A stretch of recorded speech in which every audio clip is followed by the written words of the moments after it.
What is going on today, guys?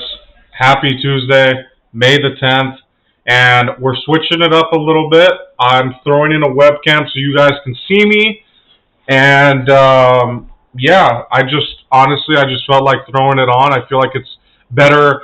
It's better for the viewer. It feels like we're more connected in general. So let's break it down, guys. Same as usual. What a day it was.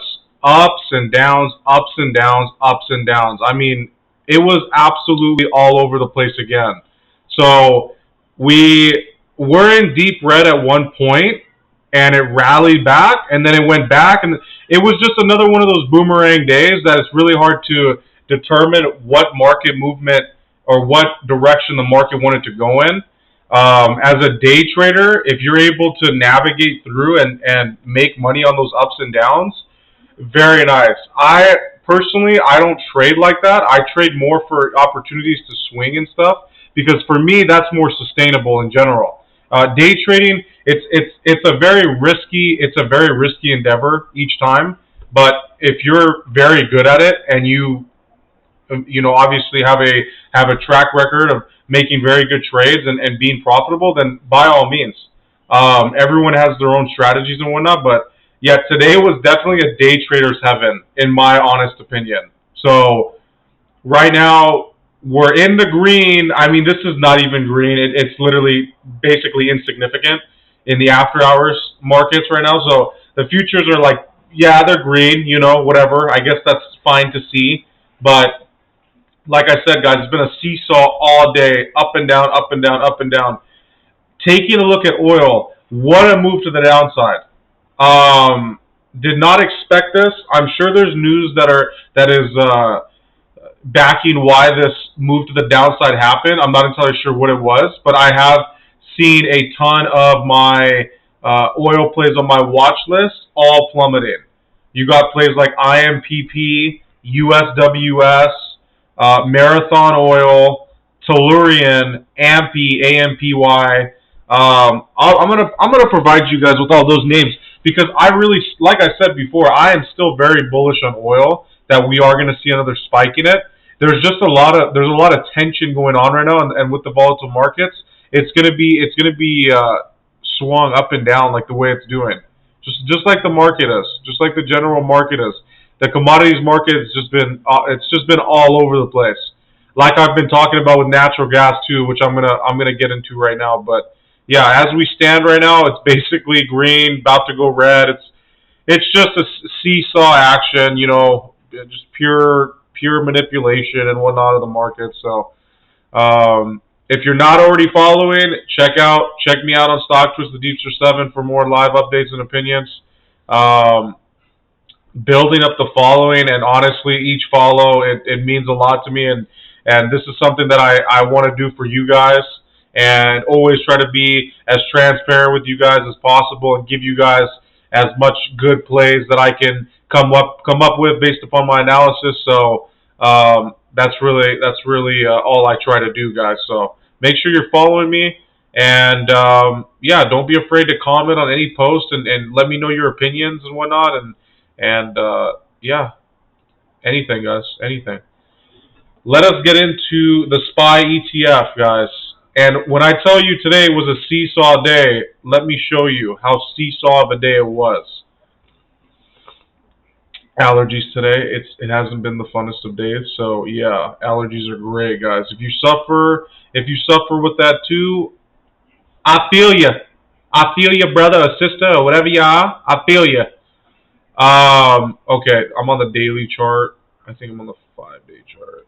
Let's go to the daily. There we go. I need to change this a little bit so we can see more of exactly how the movement went today. So, I mean, guys, what an absolutely up and down day it was. So, here we are, guys.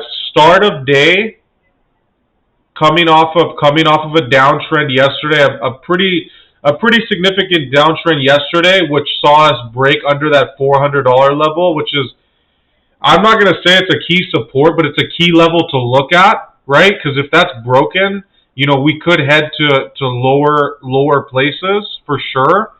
Um, Immediate start of day, already rallying back, then down, then rally back, and then just a slow progressive bleed out, and then stabilization right here in this range, and then another spike, and then just kind of stabilizing here. I mean, like I said, guys, up and down day, and this really puts in perspective exactly how today's movement went. Into close, a lot of selling pressure, as you guys can see with this candle. A lot of selling pressure. Right now, post market we're at 399.30, which is basically we're at 400. That's basically what we're at, right? Now Friday, my prediction was we were going to start the week on a bullish upturn, but clearly that didn't happen. I mean, like I've been talking about, the elephant in the room, inflation, and every other factor, including like it all ties into inflation, like the commodities, like gas prices, consumers, as a consumer, how expensive everything is now. And then you can't forget to mention the Russia-Ukraine situation that has manipulated so many different aspects of the market, and whatever is going on over there. So hopefully that is resolved soon. I saw news that Biden passed. I didn't see how many. I think it's in the billions that they're going to be funding for Ukraine, which is I honestly it's beyond belief. I mean, I really don't understand it. Obviously, there's something going on behind the scenes, but it's just a bunch of corruption and whatnot. So,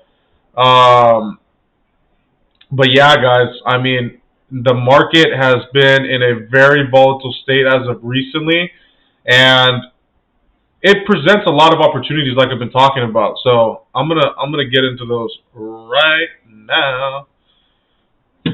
Uvxy, one I've been talking about, on and off, on and off, on and off. And guys, this is one that I had called when it was $11, and what an absolute banger of a move that was.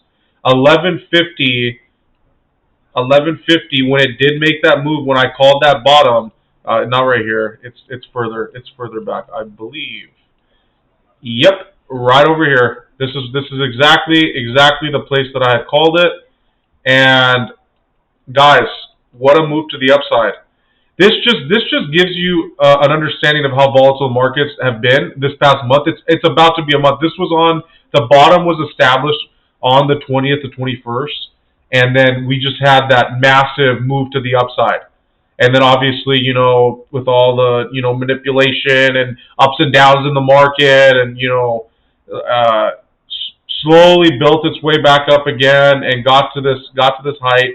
Has not breaking over 20. I don't think it has, but right under the $20 level, it's shown that it doesn't want to break through that. It rejected it here, dropped down here into that right under 14 again, and then just rallied back again. So if you guys were able to get in on anywhere in these dips, I mean, what a lucrative trade that is. What an absolutely lucrative trade that is, especially considering that the market is favoring, the bearish side if you are on that side. And it's good to be on both sides. It's good to make money both ways, guys. But only trade within your means and what you feel comfortable with at the end of the day. Don't overdo it. Don't overextend yourself. Just, trade what you know, trade what you've done your analysis on. And I mean, what a crazy move this is. So looking into the future, guys, I mean, obviously that capital R word, recession, we haven't seen like the full like hammering of it. I mean, these red days have been pretty significant red days, but probably not as much as it could be once we're hitting into that recession, guys.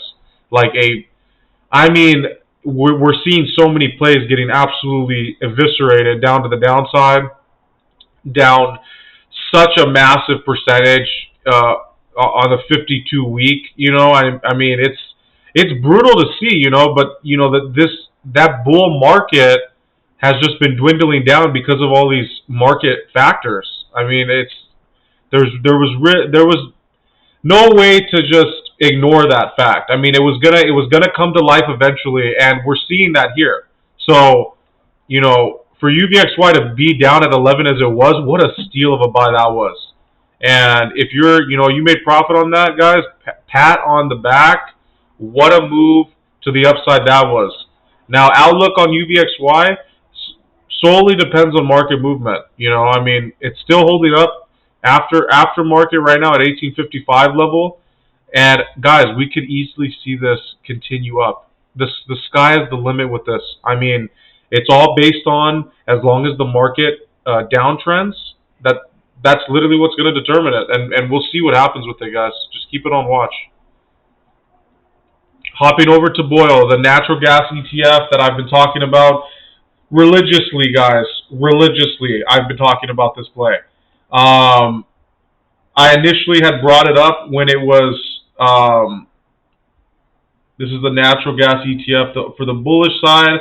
I had initially mentioned it in February when it was at $28. If you check the stocktwits, the posts are there. I was posting about it that this thing is going to run, because that's when I believe that's when we started getting news of like the tensions that were happening over there and whatnot. And I got this one caught my eye. This ETF caught my eye because it just was being brutalized to the downside, and we were already at some of those lows, and it was just very intriguing to me. So I kept that on watch. And I ended up selling way prematurely, guys. I sold it like the $45, $40 range. Good profit from 28, but guys, look at that move. So it was right around here where I bought, right here. This is where I bought, and look at that progressive move to the upside. Because of the tensions in Russia, because they're the major exporter of natural gas, this happened. Because the demand is high and the supply is low, and all the sanctions that were being administered onto Russia, it sent this absolutely to the moon.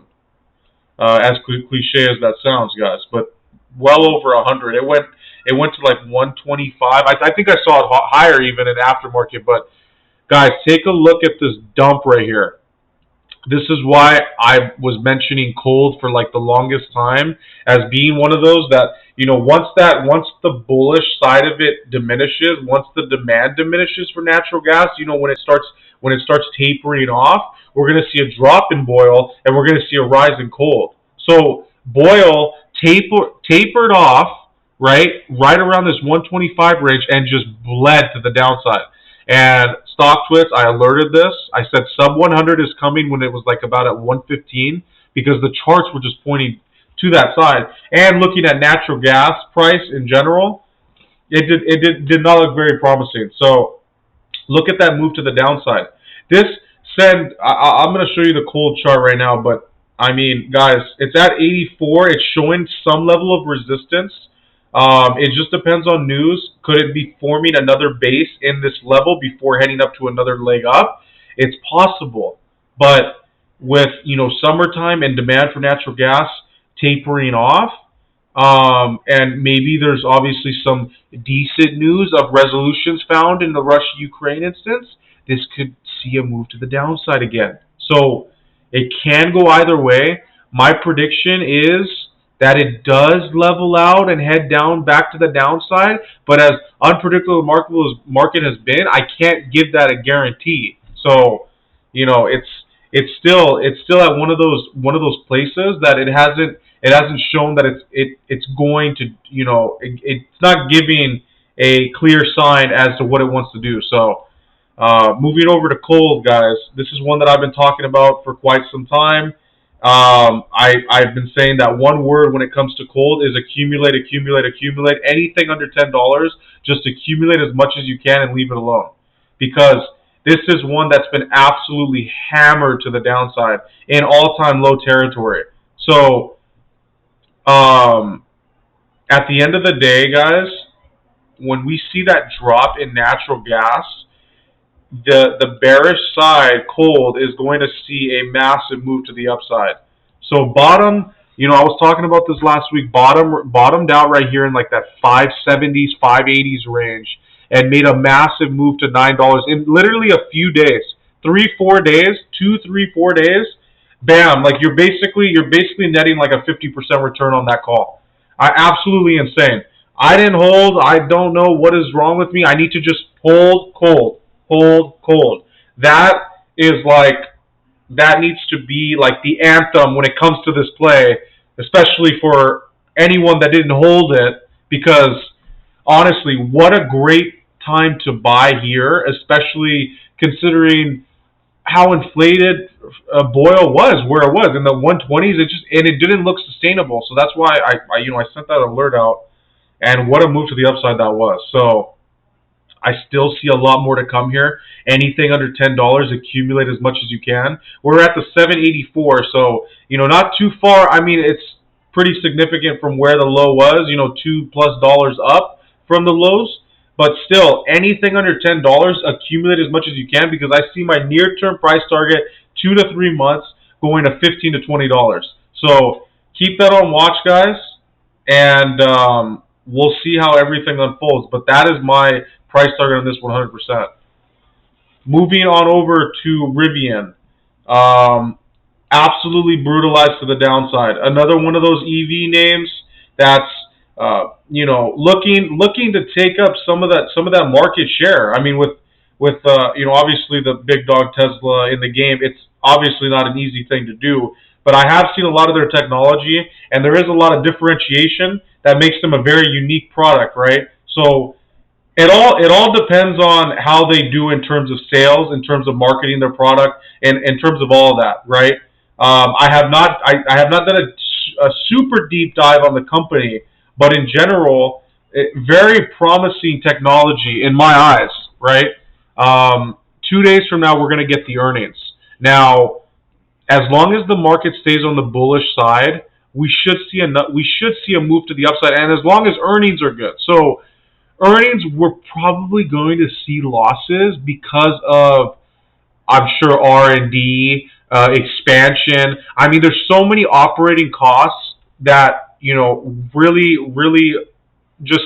I mean, it sends the operating or the net losses of the company just to extreme highs. But that's typically what happens in an expanding company, right? I mean, in expanding companies, there's going to be losses, big time. I mean, the same goes with Amazon. They reported losses because they're expanding more than they ever have, and they're continuing. So, not to make that comparison, obviously that's a long shot comparison. Rivien is still an up and coming IPO company, still trying to make their way, making the way downtown. Yeah, I just had to do that for a second. Anyways. Yeah, what a move to the downside, though, guys. I mean, IPO'd. I believe it was. Yeah, here we are at the 60s range, and then made a. No. This is incorrect. It's not showing me exactly. But Rivien, guys, was obviously at that $200 range. It was nearly at that range, and then it's just been completely getting bled out. So it looks like to me, though, that this bleed out is showing, what the stock price is actually valued at. And I mean, market doesn't lie. Market does not lie at the end of the day. Clearly, the IPO price was well over what the shares should have been valued at, and I think the hype of everything is what sent it to where it was, and now it's just been getting bled out. And I've been talking about Rivien for weeks, guys. Like, it's been a buy for me because I've seen this, solid support being made, right? Like in that 30 range, like I've been talking about, but it's just so hard to predict. I mean, it's so hard to predict. Like, look at the floor that opened up, like, out of nowhere. We're trying to hold that $28, $29, $30 range and try to make the move to the upside, but market weakness. Ford disclosed that they dumped all their shares. It was like 8 or 9 million shares or something like that. I forgot what it was exactly, but dumped those shares into the market, sending the price down because now you have a surplus of shares available and the demand isn't there to buy it up, and then that's what dwindles the price down. So right now we're at the $23 range, and I'm still bullish on the stock. I'm still long term on the stock. I still see a lot happening here. But we'll obviously see what happens on the earnings day, and we'll see how the market acts these next couple days. But Rivien, a great one to keep an eye on, and Yeah, guys, for sure. Keep Rivien on watch. SOFI, guys, one I've been talking about, another one I've been talking about religiously for quite some time. I've been talking about it in the sevens range. I've been talking about it in the sixes range. I've been talking about it even a little bit prior to that too. But I mean, look at this move to the downside. I mean, the market just does not care. It just, quite frankly, it just doesn't care. So in terms, it was actually an interesting thing that happened earlier today. So the earnings were released earlier than they were expected, than they were supposed to. I think they were supposed to be released after market, if I'm not mistaken. But it was around like 10 o'clock Pacific time that the stock actually halted and then made a move to the upside. That was right around this area. It halted at like the 480, and then it just made that move to the upside. And then kind of tapered off again, and then bam, moved to the 570s range. That looks like, yeah, 570, 580 range, and then just kind of bled out again. And now post market, we're looking at $5.42 a share. Still heavily undervalued in my mind. Earnings were not that bad, if I'm not mistaken. The reported earnings, let us see, minus 14 cents a share, estimate minus 15 cents a share. Not bad. Reported for revenue, look at that beat. I mean, that's a pretty substantial beat right there, by almost 13%. So, guys, very impressive to see with them beating revenue estimates. That on its own, I mean, should be, it's sent it to a nice level. I mean, obviously with the market the way it was today, it had already sent it down beneath the $5 range, which is, I mean, Jesus, guys, like some of these plays are just getting absolutely hammered. And as a long, primarily what I focus on as a long swing trader, it's so tough to determine whether right now is a good entry or maybe it's going to go to $3. But like I said before, guys, if you feel confident, you've done your analysis, it doesn't hurt to get your feet wet. I wouldn't say go all in, right? Like push all the chips in the middle. If you're comfortable with doing that, by all means, right? It just depends on the strategy. So right here, I mean, I still am very bullish on SoFi, as they've proven. Look at that revenue beat. I mean, they're an up and coming company, and I don't see them going anywhere anytime soon. So market strength, send this to $6, $7, $8 in the next couple months. Keep an eye on SoFi, guys. Now hopping into DraftKings, guys. One of those plays that it got beat down with market, and this is one that I have told you guys that 70, I think it's 70 or 60. It's around 70% of shares are owned by institutions and large investors. So we know where most of that price action is coming from. It's coming directly from those big boys, and they dictate most of the price action. So if they're obviously on the short side, if they have their puts in, best believe the stock is going to dwindle, and especially with market weakness. Look at what has happened, guys. So all-time low territory. My position here, I began to buy in the high 13s.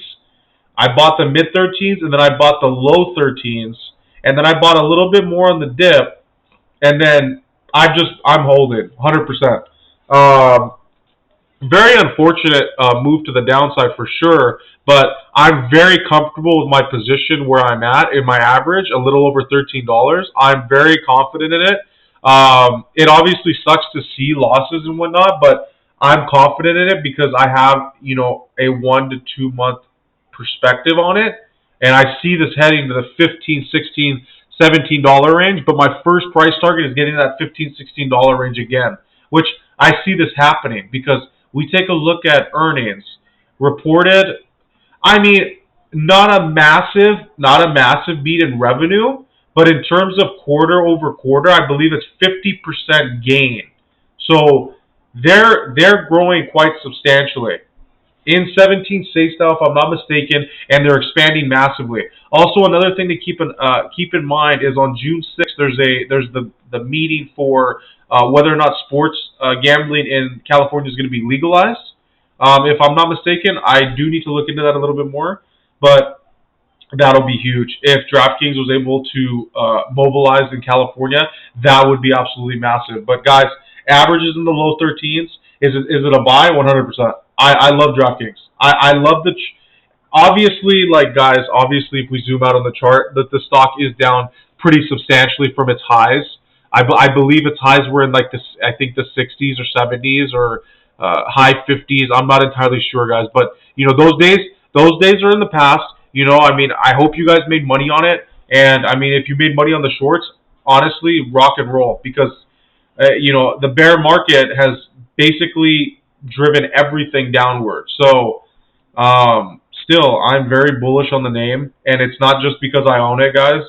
Buy it at your own discretion. If you feel comfortable about it, you've done your analysis on the company, then by all means. But I still see DraftKings as an up and coming company that's going to continue to expand, and just another name to keep on watch, guys. Last but not least, let's take a look at Fubo. One I've been talking about as well. I've been talking about it since it was like $6, and guys, like I said before, I did not see a move like this coming to the downside. I mean, a lot of bears would be like, yeah, I told you so, but like, damn, like, it's hard to predict that a move like this was going to happen. I still was very confident about Fubo in general, so it's just tough to see this happen, So that was weird. I don't know why. I don't know where that noise came from. Anyways,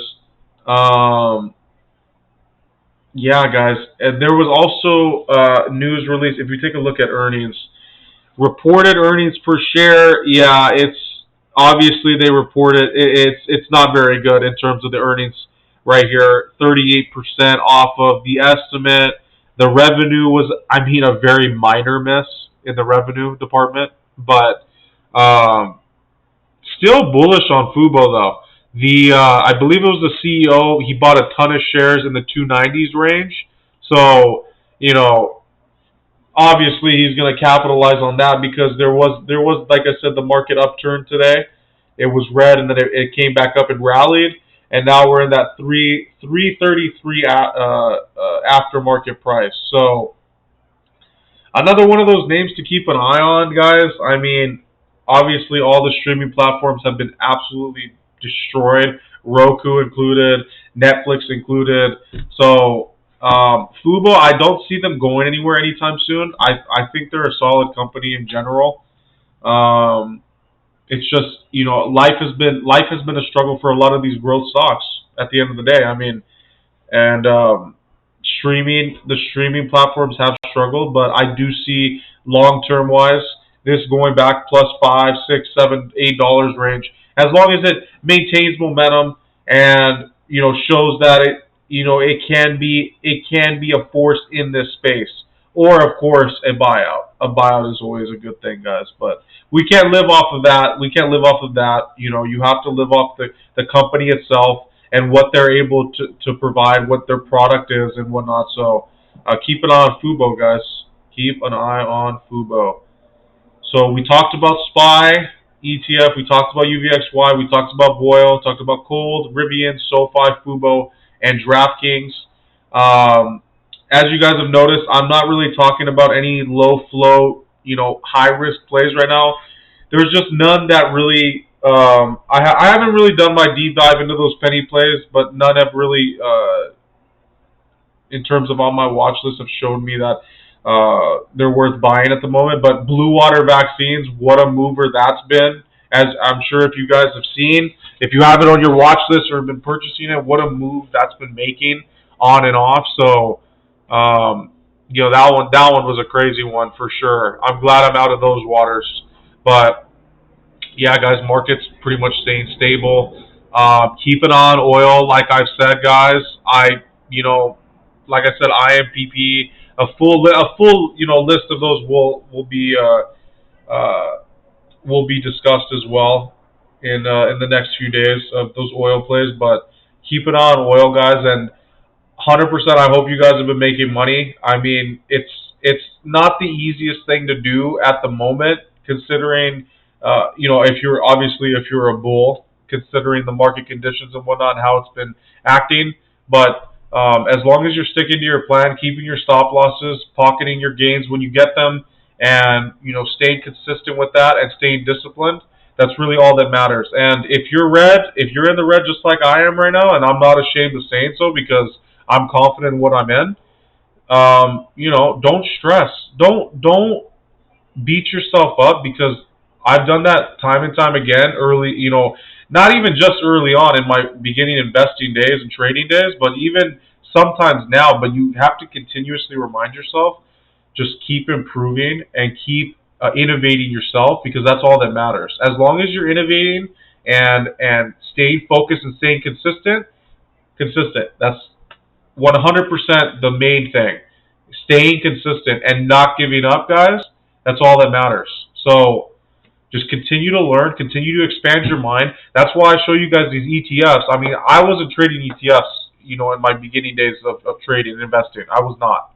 So, this is something that I've implemented into my trading strategy as an opportunity to make money. So keep an eye on that, guys. And then obviously talking about places like Rivien, SOFI, Fubo, DraftKings, obviously all are legitimate companies that, I have a bullish outlook on. So, let's see how the market reacts heading into tomorrow and Thursday. I do see a continuation of the bullish side, but the market has proven that it's very unpredictable. So stick to your plan, guys, and do the best you can. And at the end of the day, just stay consistent and stay confident. And as always, if you guys enjoy the content, make sure to like the video, subscribe to my channel, leave any type of question, concerns, doubts, anything. I will get back to you guys, and make sure to check out the stocktwits. Every follow means a lot to me, and I will see you guys tomorrow. Peace.